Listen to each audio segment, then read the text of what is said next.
Il y avait des tombes pour les pharaons. Et pourtant, aucun pharaon égyptien n'a jamais été trouvé dans une pyramide en Égypte. L'Afrique est un continent imprégné d'histoire et de mystère. C'est un endroit incroyable où vous ne savez jamais ce que vous pourriez découvrir. Bien que beaucoup de ce que vous pouvez trouver en Afrique soit captivant et intéressant, certaines découvertes sont carrément perturbantes et étranges, le genre de choses que vous pourriez vous attendre à voir dans un film. Découvrons ensemble 20 découvertes inexplicables en Afrique. Numéro 1.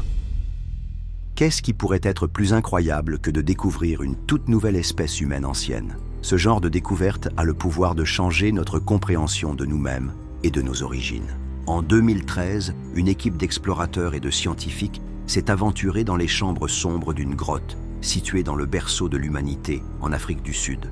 Ils ont trouvé une collection remarquable d'ossements appartenant à une nouvelle espèce de parents humains, anciens, nommée Homo naledi. Cette espèce humanoïde a vécu entre 236 000 et 335 000 ans auparavant, partageant le monde avec nos ancêtres. Mais Naledi présente un mélange déroutant de caractéristiques humaines et primitives qui contredisent les hypothèses précédentes sur l'évolution humaine.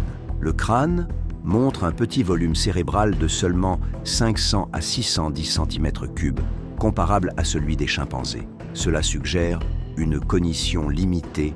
Pourtant, les os du poignet et de la main de Naledi étaient spécialisés pour une prise de précision, indiquant qu'ils auraient pu créer et utiliser des outils. Leurs épaules étaient aussi modernes, adaptées pour atteindre au-dessus de la tête. Mais curieusement, leurs doigts étaient courbés, adaptés pour grimper aux arbres, comme les singes. Le scénario le plus déroutant est de savoir comment ces humanoïdes ont atteint de telles profondeurs reculées à l'intérieur du système de grotte. Accéder à la chambre nécessite de se faufiler à travers un étroit conduit appelé la chute de la mort. Cela aurait été presque impossible pour une espèce primitive de naviguer intentionnellement. Les victimes Naledi sont-elles tombées par accident? Ont-elles été placées là rituellement par des humains plus avancés? Sans indice, leurs origines restent un mystère pour les anthropologues. Ces ancêtres aberrants posent plus de questions que de réponses. Mais percer leur secret promet d'éclaircir l'évolution en patchwork des humains dans les temps profonds. Numéro 2. Avez-vous vu un arbre avec des super-pouvoirs? Oui, vous avez bien entendu, ça peut sembler bizarre, mais l'arbre baobab est un véritable super-héros parmi les arbres, connu pour avoir existé depuis l'époque des dinosaures, il y a plus de 200 millions d'années. Cette plante étonnante endure là où peu d'autres le peuvent. Les baobabs peuvent vivre jusqu'à devenir vieux de milliers d'années. Le plus ancien recensé était le baobab Panke au Zimbabwe, qui a vécu jusqu'à l'âge vénérable de 2450 ans. Parsemant les savanes africaines arides, se trouve l'un des arbres les plus emblématiques et utiles de la planète, le baobab. Cette plante colossale a perduré pendant des millions d'années et a fourni de la subsistance aux tribus depuis des temps immémoriaux, avec un tronc incroyablement épais allant jusqu'à 30 mètres de circonférence. Il ressemble à un énorme légume planté à l'envers par des géants. Le tronc expansif du baobab est constitué à 50% d'eau, lui permettant de supporter des conditions de sécheresse extrême. Même les plus grands baobabs peuvent repousser après être restés sans feuilles pendant des décennies lorsque la pluie revient. Le bois spongieux agit comme un réservoir d'humidité, absorbant chaque goutte de pluie pour le soutenir à travers de longues périodes sèches.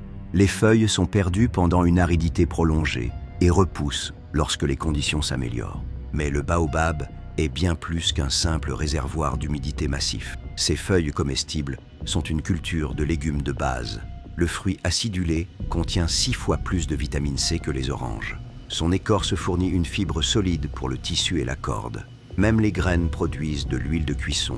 En tant que source de nourriture, d'eau et de matériaux dans des environnements souvent inhospitaliers, le baobab mérite à juste titre son surnom d'arbre de vie. Numéro 3. En 1990, un mineur en Sierra Leone est tombé par hasard sur une pierre hautement anormale, différente de tout ce qui avait été vu auparavant. Angelo Petone explorait l'Afrique de l'Ouest quand il a découvert une pierre précieuse avec une couleur bleu ciel vibrante. Après des tests de datation au carbone, la curieuse roche a été déterminée comme ayant chuté météoriquement sur Terre entre 11 000 et 18 000 ans auparavant. Mais ce qui est encore plus remarquable, l'analyse en laboratoire a révélé que la composition de la pierre bleu ciel était de l'oxygène pur. Cette composition riche en oxygène représentait 77% de la gemme, avec des traces de carbone, de silicium, de calcium et de sodium. Aucun processus terrestre connu ne peut produire une création aussi exotique. La mystérieuse pierre bleue semblait artificielle, mais il n'y avait aucune indication qu'elle ait été fabriquée. Elle a été excavée dans des strates géologiques datant de plus de 10 000 ans, bien avant qu'aucune civilisation n'ait pu la synthétiser. Stupéfaits par la pierre bleu ciel paradoxale, les géologues et gémologues se sont empressés de l'étudier, mais avec seulement de minuscules échantillons disponibles, ses origines et moyens de formation restent enveloppés de mystères. Peut-être une ancienne et intelligente civilisation l'a-t-elle fabriquée il y a longtemps avec des technologies que nous ne comprenons pas encore. Ou peut-être s'est-elle formée toute seule dans la nature en raison de processus géologiques inconnus. La composition mystérieuse défie tous les minéraux terrestres conventionnels. Sa découverte dans une couche ancienne de roches implique que la pierre est arrivée avant que les humains n'existent. Cette combinaison apparemment impossible de caractéristiques a dérouté les experts pendant des décennies. Bien que nous puissions admirer sa beauté esthétique, l'humanité ne pourra peut-être jamais démêler complètement les origines obscures de la pierre bleu ciel de Peyton. Numéro 4. Parsemant les prairies arides de Namibie se trouvent des parcelles de terre stériles déconcertantes apparaissant sous forme de cercles parfaits allant de 2 à 20 mètres de diamètre. Ces formations bizarres sont connues sous le nom de cercles de fées. Vues du ciel, les prairies du Namib sont criblées sur plus de 1800 km de ces caractéristiques énigmatiques. Pendant des décennies, les cercles cryptiques ont suscité débats et émerveillement parmi les écologistes. Jusqu'à présent, aucun consensus n'a émergé sur les mécanismes sous-jacents qui pourraient sculpter ces motifs élaborés dans le paysage désertique hostile. Une hypothèse de longue date est que c'est l'œuvre de termites pour accéder à l'eau de la manière la plus efficace. Les cercles stériles concentrent le ruissellement des pluies vers leur bord, bénéficiant à la végétation limitrophe. Cependant, la théorie des termites ne parvient pas à expliquer les cercles plus grands atteignant des diamètres de plus de 20 mètres. Des explications alternatives, comme la compétition des plantes, la diffusion de gaz et les éléments radioactifs, se sont également révélées insatisfaisantes. Le mystère s'approfondit encore lorsqu'on évalue le cycle de vie des cercles de fées. Les écarts ronds persistent pendant 24 à 77 ans avant que les herbes ne les recolonisent à nouveau. Ce qui déclenche ce cycle rythmique de dépérissement et de repousse reste inconnu. Numéro 5. Madagascar est un pays des merveilles de la nature où vous pouvez rencontrer des animaux exotiques comme les lémuriens et les caméléons qui ne se trouvent que sur cette île. Mais la beauté de Madagascar ne se limite pas à ces créatures vivantes. Elle possède également des caractéristiques géologiques époustouflantes qui défient l'imagination. Dans la région sèche du sud-ouest, vous pouvez assister à une majestueuse jungle, une forêt de pierres où des pinacles rocheux imposants s'élèvent du sol comme des aiguilles géantes. Un paysage unique et surréaliste qui vous coupera le souffle. Ces pinacles de calcaire ont émergé sur des millions d'années, sculptés par l'érosion persistante de l'eau dans le climat semi-aride. Le calcaire dissous a façonné des lames de roches dentelées et des complexes s'étendant jusqu'à 70 mètres de hauteur. De loin, les amas de pierres grises ressemblent effectivement à des arbres pétrifiés, mais de près, ils présentent une figure bien plus menaçante. La forêt de pierre a des canyons étroits et des roches tranchantes qui semblent tordues et rugueuses. Le labyrinthe acéré est un refuge pour des animaux rares qui vivent uniquement ici. De grands oiseaux et des lémuriens vivaient ici aussi autrefois, mais ils ont disparu maintenant. Certaines personnes disent qu'il y a de l'or et des bijoux cachés dans le labyrinthe dangereux. Marcher dans la forêt de pierre est très risqué parce que les chemins sont déroutants et les roches sont pointues.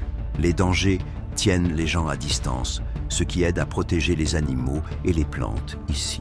Mais il y a encore des problèmes, parce que les gens utilisent plus de terre et creusent pour des minéraux près de la forêt. Comme le reste de la nature de Madagascar, la forêt de pierre pourrait ne pas durer longtemps. Numéro 6. Parmi les nombreux hiéroglyphes et reliefs sculptés dans les structures égyptiennes anciennes, une image cryptique ornant un mur de temple a déclenché un débat acharné. La lumière de Dendera représente un objet étrange en forme d'ampoule, s'étendant à partir d'un pilier sacré jet. Certains théoriciens marginaux croient que cela représente une ampoule électrique, suggérant que les anciens Égyptiens avaient une technologie énergétique avancée. Mais les égyptologues traditionnels soutiennent qu'elle a une signification plus ésotérique. L'image controversée apparaît dans le temple d'Hathor à Dendera, le long du Nil, au sud du Caire. Le temple a été construit pendant la dynastie ptolémaïque au 1er siècle avant Jésus-Christ. La scène montre des figures faisant des gestes vers le pilier Djed avec l'objet bulbeux à son sommet. En dessous apparaît un arc au-dessus d'une forme de fleur de lotus ressemblant à un fil et une lampe, d'où l'interprétation par certains que cela représente une installation d'éclairage électrique exploitant le pilier Djed comme un conduit pour canaliser l'énergie. Cependant, cette notion d'électrification ancienne manque de preuves crédibles. L'égyptologie traditionnelle soutient que la gravure porte une signification religieuse cryptique à la place. Le pilier Djed symbolisait la stabilité pour les Égyptiens et le sommet bulbeux représentait le disque solaire, icône du dieu soleil Ré. Étant donné la dédicace du temple à la déesse du ciel Hathor, l'image portait probablement une signification astrothéologique, pas technique. Numéro 7.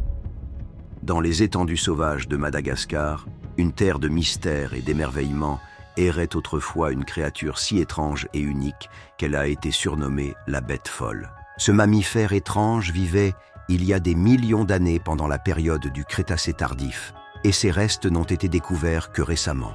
Elle a été découverte pour la première fois en 1999 par des collectionneurs de fossiles. Le crâne de l'animal a été trouvé dans des sédiments datant de plus de 66 millions d'années.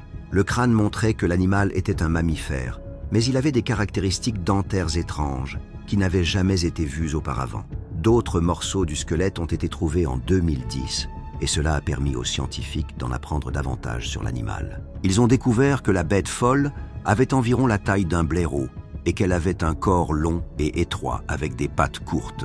L'animal avait aussi un crâne distinctif avec un museau court et un grand nombre de trous à l'avant. Les scientifiques qui ont étudié la bête folle croyaient que l'animal était un mammifère fouisseur.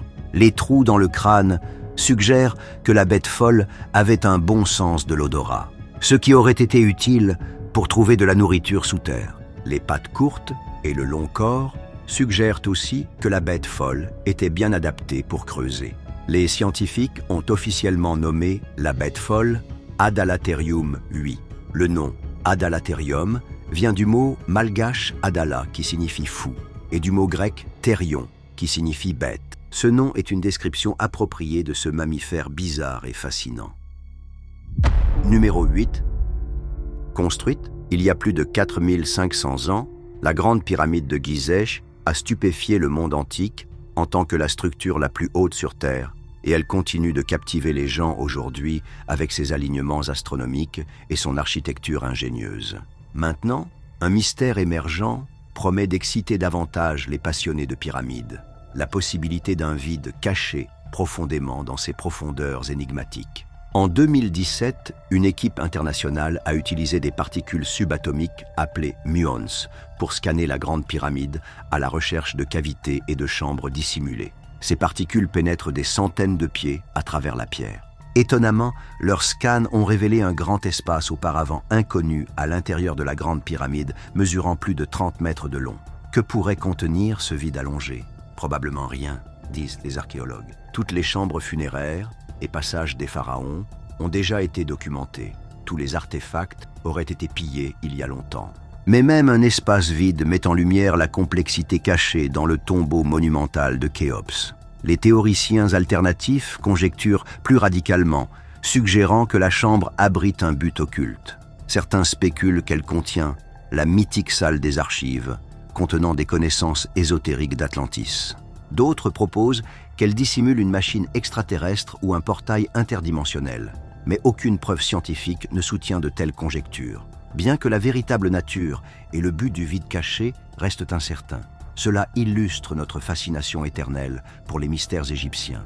Les scans non invasifs offrent l'espoir de dévoiler davantage de secrets dans la Grande Pyramide sans endommager cette merveille ancienne. Chaque révélation nous emmène plus profondément dans l'esprit des ancêtres de la civilisation elle-même. Numéro 9. Quand un astéroïde a frappé l'Afrique du Sud il y a 2,9 milliards d'années, il a laissé plus qu'un simple cratère d'impact colossal. Les débris de l'explosion éparpillés dans la région contenaient une version déconcertante d'une des pierres les plus convoitées de la Terre, les diamants hexagonaux. Ces gemmes naturelles affichent une étrange symétrie, à 6 côtés magnifiques, jamais vus dans les diamants conventionnels. En 2018, les chercheurs ont confirmé que ces diamants géométriques venaient de l'espace, pas d'un processus terrestre. L'analyse chimique a révélé qu'ils contiennent de l'osbornite, un minéral uniquement connu pour se former dans les météorites riches en carbone. Les diamants hexagonaux se sont probablement cristallisés dans une planète naine, dans la jeunesse de notre système solaire, avant qu'une collision épique, il y a 4,5 milliards d'années, ne les projette à travers l'espace. Survivant au voyage interplanétaire, des fragments de la planète naine éclatés ont plu sur l'Afrique du Sud. Les diamants hexagonaux à l'intérieur ont survécu à l'entrée ardente dans l'atmosphère terrestre. Alors que les diamants standards se forment sous haute pression profondément sous terre, ces extraordinaires diamants spatiaux montrent des formes indicatives d'une croissance cristalline rapide. Seuls de très petits échantillons des diamants hexagonaux ont été étudiés, mais des spécimens plus grands pourraient attendre d'être découverts. Déjà, leurs origines extraterrestres prouvent que la formation des diamants n'est pas restreinte à la Terre. Un examen plus approfondi de leur chimie cosmique promet un aperçu des débuts chaotiques de notre système solaire, quand les mondes furent pulvérisés en gemmes éparpillées à travers la galaxie. Numéro 10. Cette découverte est pour les fans de Jurassic Park. L'Afrique détient la distinction d'abriter le plus ancien dinosaure connu sur le continent, découvert dans le nord du Zimbabwe. Ce petit dinosaure aurait erré sur le supercontinent Pangée durant la période du Trias précoce, il y a plus de 230 millions d'années. Nommé Mbirasaurus rosorum, il offre un nouvel aperçu crucial de l'aube des dinosaures dans la Terre, où notre propre espèce a finalement évolué. Déterré en 2017, le dinosaure ancien a été identifié à partir d'un ensemble presque complet d'ossements fossilisés. Mbirasaurus mesurait environ 2 mètres de long et seulement 30 cm de haut au niveau des hanches. Bien que petit même selon les normes des dinosaures, il était probablement le prédateur dominant de son écosystème. Des caractéristiques évoluées comme sa musculature allongée indiquent qu'il était étonnamment agile pour sa taille. Les paléontologues classent Mbirasaurus comme un sauropodomorphe, appartenant à la même lignée que les gigantesques sauropodes à long cou qui ont surgi plus tard. Mais sa particularité de marcher sur 2 pattes, comme son contemporain Niasaurus de Tanzanie, le distingue des sauropodes quadrupèdes ultérieurs. Ces protosauropodes bipèdes ont donné naissance à l'action sur 2 pattes des théropodes rapides comme le Vélociraptor et le T-Rex. Numéro 11. Le long de la côte atlantique de la Namibie se trouve un royaume périlleux connu sous le nom de côte des squelettes. Des vents violents, des mers dangereuses et une chaleur torride font de cette étendue de côte africaine l'un des endroits les plus inhospitaliers sur Terre. La plage, apparemment sans fin, est jonchée d'épaves de navires, d'ossements de baleines et de squelettes blanchis de phoques, ce qui lui vaut son surnom sinistre. Les vagues dangereuses, les rivages rocheux et les brouillards côtiers denses ont causé d'innombrables accidents maritimes le long de la côte des squelettes.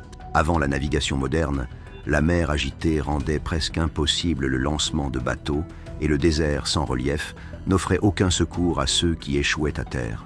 Des vestiges fantomatiques de navires échoués jonchent encore le sable, avec des coques rouillées se désintégrant dans l'air salin corrosif. Les conditions arides préservent aussi les restes de mammifères pendant des années.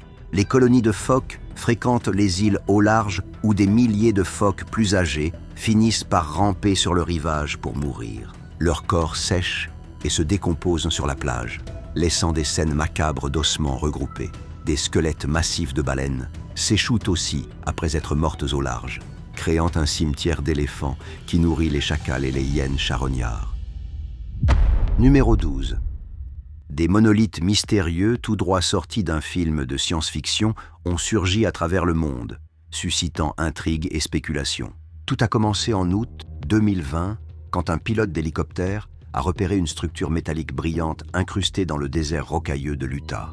Un rectangle métallique de 3,5 mètres de haut, qui semblait d'un autre monde. Des randonneurs ont ensuite trébuché sur cet objet étrange et des photos virales se sont rapidement répandues en ligne. Les gens ne pouvaient s'empêcher de faire des comparaisons avec les monolithes extraterrestres inquiétants dans l'épopée de 1968 d'Arthur C. Clarke et Stanley Kubrick, 2001, l'Odyssée de l'espace, qui influençait l'évolution humaine de manière cryptique. Des monolithes imitateurs sont bientôt apparus dans des endroits aléatoires à travers l'Europe et l'Asie, des Pays-Bas à l'Inde. Chaque pilier étincelant provoquait des théories du complot sur son apparition soudaine. Mais c'est un monolithe au Congo en février 2021 qui a causé le plus de commotion. Contrairement aux Européens curieux, les locaux congolais ont réagi avec peur et suspicion. Pour eux, cette structure de 3,5 mètres de haut marquait l'intrusion de forces sombres, potentiellement maléfiques, dans leur communauté. Leurs fortes superstitions ont conduit la ville à protéger le monolithe jusqu'à ce que son but puisse être déterminé. Dans un rebondissement bizarre, le monolithe du Congo a été incendié par une foule en colère, creux à l'intérieur comme une illusion d'optique. Les seuls indices laissés derrière étaient son extérieur métallique, soigneusement enroulé autour d'un cadre vide, dissimulant toujours toute réponse concrète sur son constructeur ou son objectif. Numéro 13. Dans la vallée du Nil, au nord-est de Khartoum, se trouvent les ruines d'une grande civilisation perdue dans l'histoire. Le royaume de Kouch a prospéré ici pendant près de 1000 ans, avant de s'effondrer en 300 de notre ère. Les archéologues excavant la région ont découvert des tablettes de pierre incroyablement préservées, provenant des temples kouchites, inscrites dans une langue cryptique transmettant les traditions d'une société africaine ancienne et autrefois puissante. Les ruines entourant le Nil sont connues sous le nom de l'île de Méroé, nommée d'après la capitale des Kouchites. Ce nécropole servait de lieu de sépulture pour les rois et nobles kouchites, avant que les assaillants ne détruisent les temples et les tombes au IVe siècle de notre ère. Malgré le pillage au fil du temps, les fouilles au XXe siècle ont mis au jour un trésor de tablettes de pierre sculptées encore intactes. Ces stèles étaient gravées avec l'alphabet méroïtique, le plus ancien système d'écriture au sud du Sahara. Les inscriptions offrent une fenêtre vitale sur l'histoire, la culture et les rituels funéraires nubiens, mais frustrant, la plupart des textes méroïtiques restent non traduits. La langue s'est révélée extrêmement difficile à déchiffrer. Seules les gravures picturales sur les tablettes liées aux dieux et aux rois permettent des aperçus du point de vue kouchite. Décrypter le code méroïtique éclairerait comment cette puissante civilisation a prospéré aux côtés de l'Égypte ancienne et a rencontré sa fin mystérieuse. Pour l'instant, nous ne pouvons que nous émerveiller des messages transmis dans les pierres nubiennes usées, mais percer leur secret promet de révéler un chapitre manquant important de la civilisation humaine, maintenant réduit à des ruines en ruines. Numéro 14. Les premiers exemples d'œuvres humaines ornent les parois naturelles des roches à l'intérieur des grottes, à travers l'Afrique. Ces peintures élaborées offrent des fenêtres stupéfiantes sur les esprits préhistoriques et les modes de vie d'il y a plus de 15 000 ans. Les beaux tableaux dépeignent des scènes de chasse animée, riches en faune, qui ne se trouvent plus dans ces régions. Mais beaucoup contiennent aussi des images troublantes qui continuent de déconcerter les chercheurs. Trouvées dans des systèmes de grottes reculées de la Namibie au Maroc, les peintures rupestres illustrent des figures humaines, chassant avec des lances et capturant des animaux comme des éléphants, des rhinocéros, des zèbres et des antilopes. Des portraits intimes montrent des bêtes maintenant éteintes de près avec des détails fins, fidèles à la réalité. Les artistes des grottes possédaient clairement des capacités d'observation aiguë ainsi que des compétences avancées en peinture, utilisant des pigments rouges et bruns. Mais mêlées à la faune commune se trouvent des créations plus mystifiantes. D'étranges figures humanoïdes apparaissent avec des traits exagérés ou manquants. Des créatures chimériques, fantastiques, existent aussi nulle part dans le monde naturel connu. Le but apparemment rituel derrière ces images inquiétantes reste entièrement spéculatif aujourd'hui, et leurs significations cachées sont probablement perdues dans la préhistoire avec les identités des artistes eux-mêmes. Numéro 15. Parmi les anomalies les plus bizarres découvertes sur Terre se trouvent les énigmatiques sphères de Klerksdorp d'Ottosdal, en Afrique du Sud. Les paléominéralogistes ont découvert plus de 200 de ces petites sphéroïdes, finement rainurées, incrustées dans des dépôts anciens.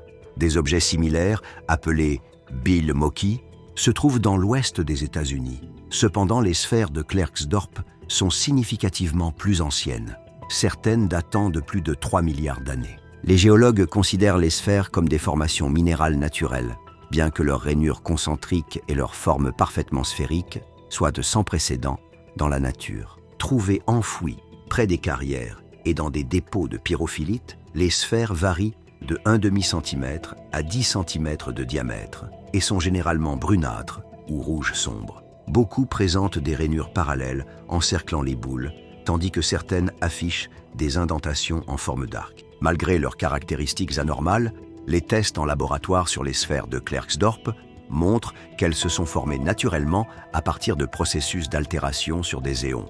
Mais les pseudo-historiens soutiennent qu'elles constituent une preuve de conception intelligente par des cultures préhistoriques ou même des visiteurs extraterrestres. De telles conjectures restent non fondées. Pourtant, les sphères continuent d'inspirer des théories extravagantes sur leurs rainures énigmatiques et leur rondeur anormale.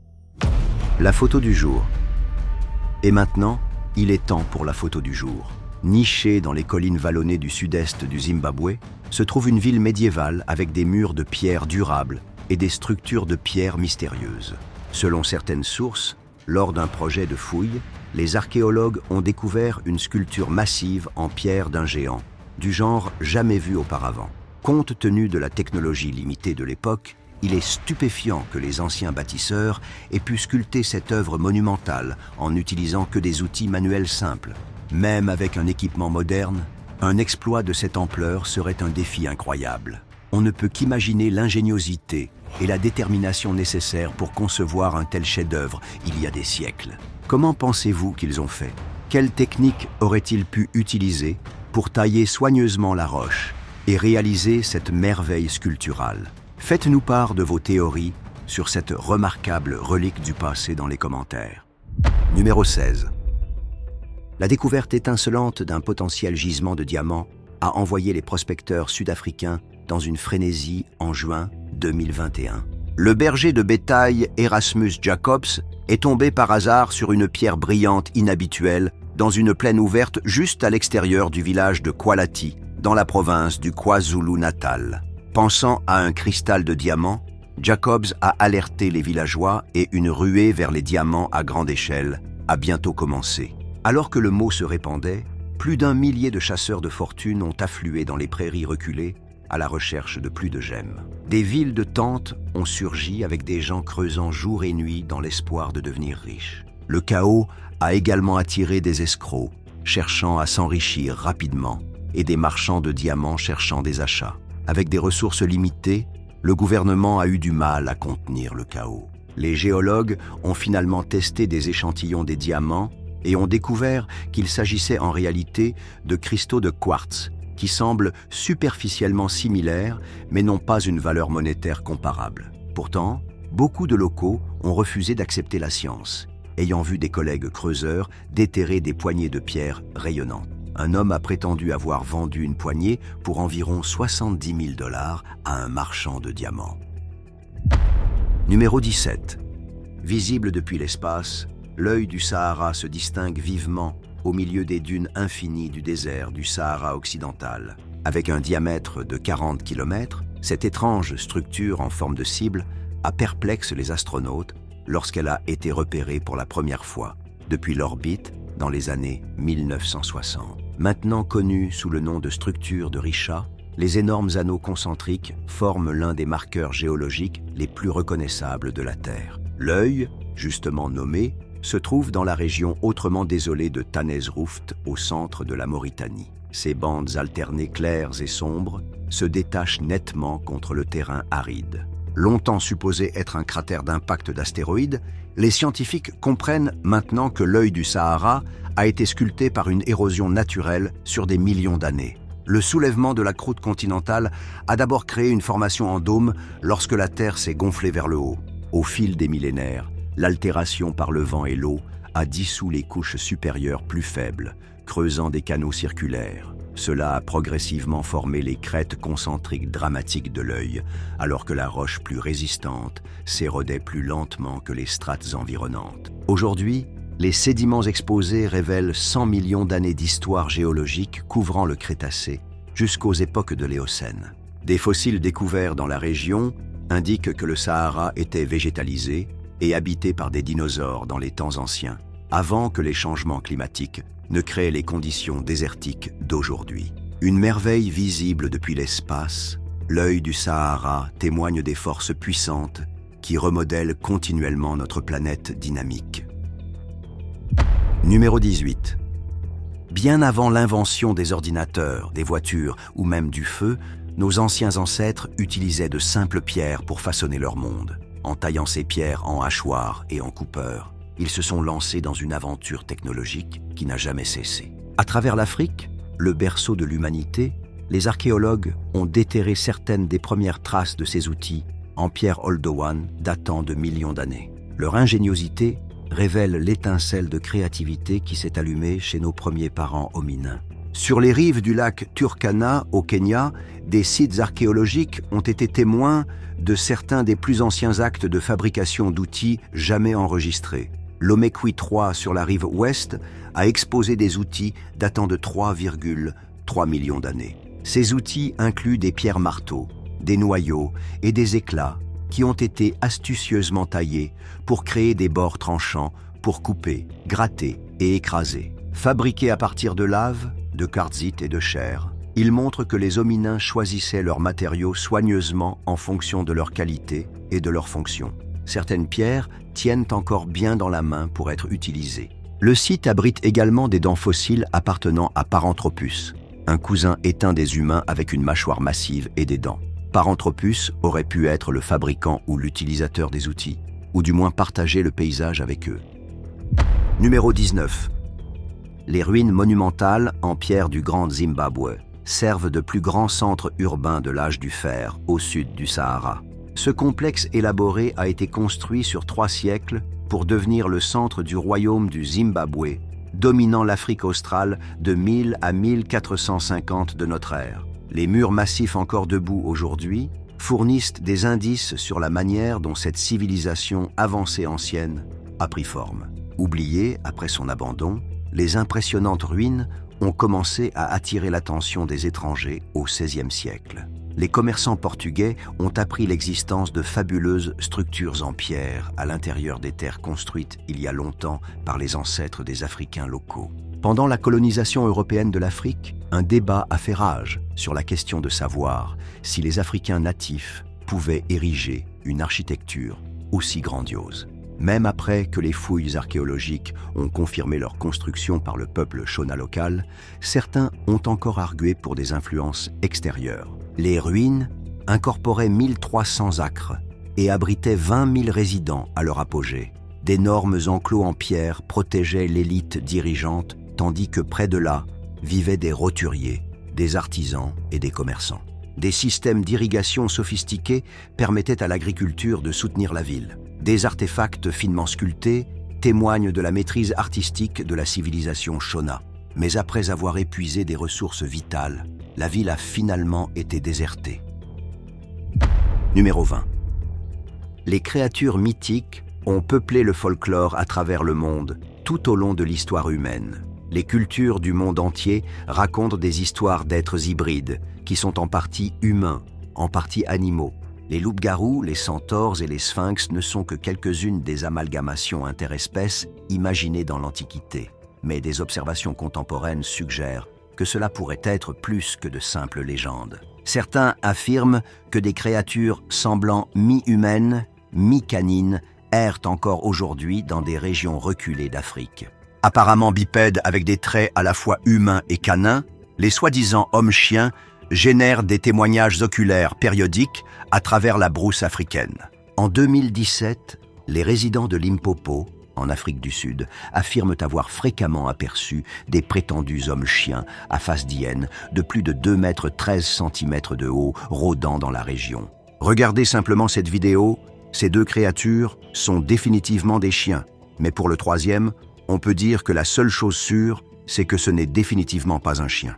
Loin d'être un cas isolé, les peuples tribaux au Libéria parlent aussi de bêtes mystérieuses semblables à des chiens habitant les forêts. Mais sans preuve physique ou documentation photographique claire, l'existence d'apparents hommes-chiens reste non vérifiée. Mais les vastes régions inexplorées d'Afrique offrent des habitats plausibles pour des cryptides.